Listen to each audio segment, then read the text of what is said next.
I had an experience today of synchronicity, which I'd love to share with you.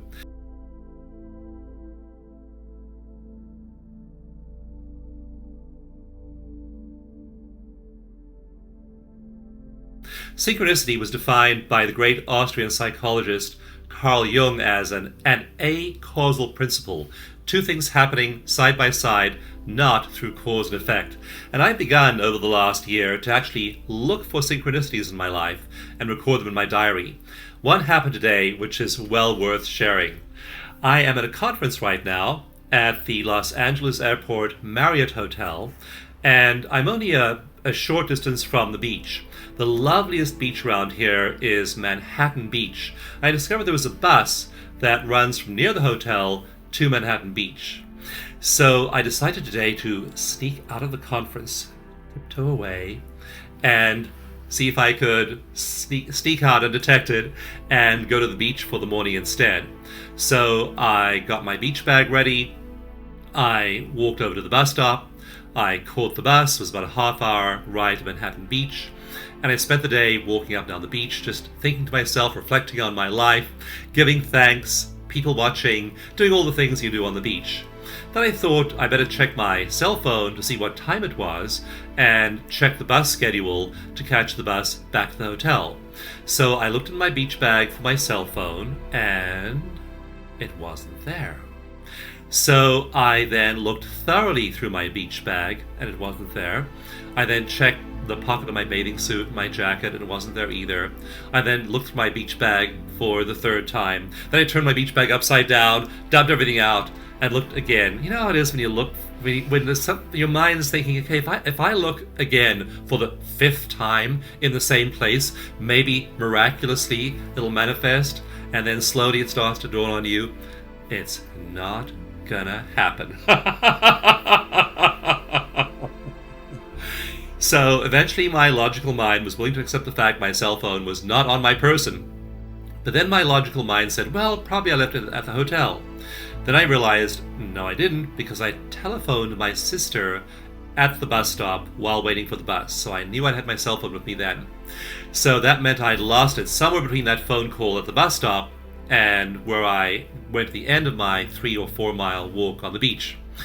So I then did something, an energy technique I've used a few times before, which is a wonderful technique which I'd love to share with you for finding lost objects. I've used this in some pretty unusual circumstances, and it's had some wonderful results.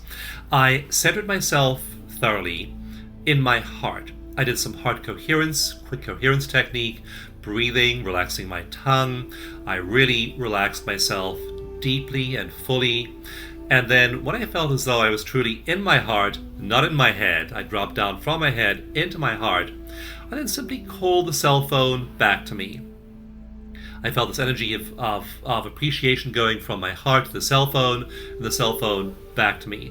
Now, this wasn't a particularly valuable cell phone. This was an old cell phone, which I've had for a few years. It's kind of dinged up. It isn't the latest model by any manner of means. If anyone had found it, it wouldn't have been much value to them. So I wasn't sweating over the value of the cell phone, but I like the cell phone and it works fine. I haven't bothered replacing it. So I just sent out this energy of love toward the cell phone and stayed in my heart, and then walked back to the bus stop and waited for the bus. I realized on the walk back, being in my heart, now again, not being frantic, not being in my head, not being stressed, I realized, well, think about it. If I made that phone call to my sister from the bus stop, and I discovered that I didn't have the cell phone later on in the trip, and it wasn't anywhere in between, it may be on the bus. Now, why would I leave my cell phone on the bus? Doesn't really make any sense, but maybe I did anyway. So when the bus pulled up, it was a different bus, and different physical bus, and I told the bus driver that I may have left my cell phone on the morning bus, and he then telephoned the bus depot and checked in with the management there, and they said no cell phone had been found on the bus. But I just kept staying in my heart and radiating that energy out toward the cell phone. Staying in my heart, not being stressed, giving thanks to my wonderful life, and not getting into the energy of agitation or what if or self-blame or any of those other kinds of things we often get sucked into at times like this. Oh, poor me. Oh, how could I have? I was so stupid. All that self-talk that can get going, and that makes us even more stressed than the circumstances dictate. So the guy in the bus driver said that I should call back to the bus depot in about half an hour.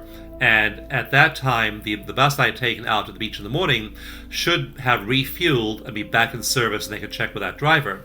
So I realized when I got back to the hotel, I'd have to call the bus driver, the bus company, and then make arrangements if they found the phone to get it back. So here's the synchronous part. The bus driver of the bus I was on dropped me off near the hotel at the bus stop. And when he dropped me off there, I happened to glance back, and what should be appearing down the road but the original bus that I'd come there on. The bus I was on, the driver said to the passengers, "We're no longer in service, we're going back to the depot. The next bus is now in service." So I waited at the bus stop. When that bus pulled up, I said to the driver, "Did anyone by any chance find a cell phone on the bus this morning?" And he handed me this.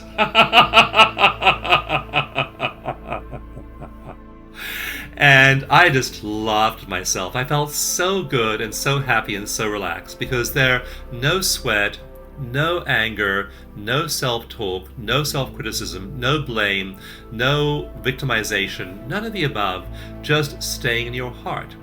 Now, this isn't a magical technique that'll bring anything back to you. Maybe I would never have got the cell phone back. But either way, I stayed calm.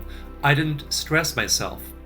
When I didn't stress myself, I didn't create the biochemistry of stress with high cortisol in my body. I didn't build the neural circuits of stress by sending signals through those stress neural pathways, making them bigger and bigger and bigger and better and better and better at conducting information. I didn't do any of the above. I didn't create a short-term rise in cortisol. I didn't create a long-term neurological shift in the wiring of my brain by acting stressed. So it's much less whether we get the cell phone back than it is taking care of ourselves, loving ourselves enough to stay in our heart and meet life's challenges from that place. So I'd invite you, whenever you've lost something, whenever you feel your stress level rising, do the simple exercise of feeling yourself drop into your heart, relaxing your tongue, breathing from your heart area, doing that quick coherence technique, and truly loving yourself enough to not get stressed, to care for yourself, to love yourself to the point where you don't create the biochemical and neurological circumstances of stress, disease, and aging. Love yourself enough to care for yourself that way, and then watch the synchronicities that appear. When you start to look for synchronicities, like now I began writing them down in my daily journal, when you start to look for them, notice them, what you perceive, what you look for, that is the neural network you grow. So as you're seeing those possibilities in your life, as you're passing that information of curiosity, of kindness, of love through your neural network, those neural circuits get bigger and bigger and bigger and more and more powerful.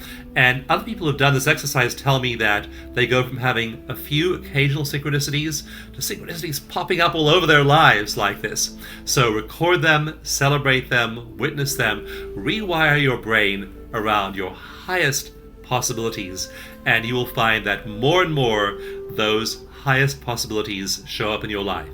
Thank you so much.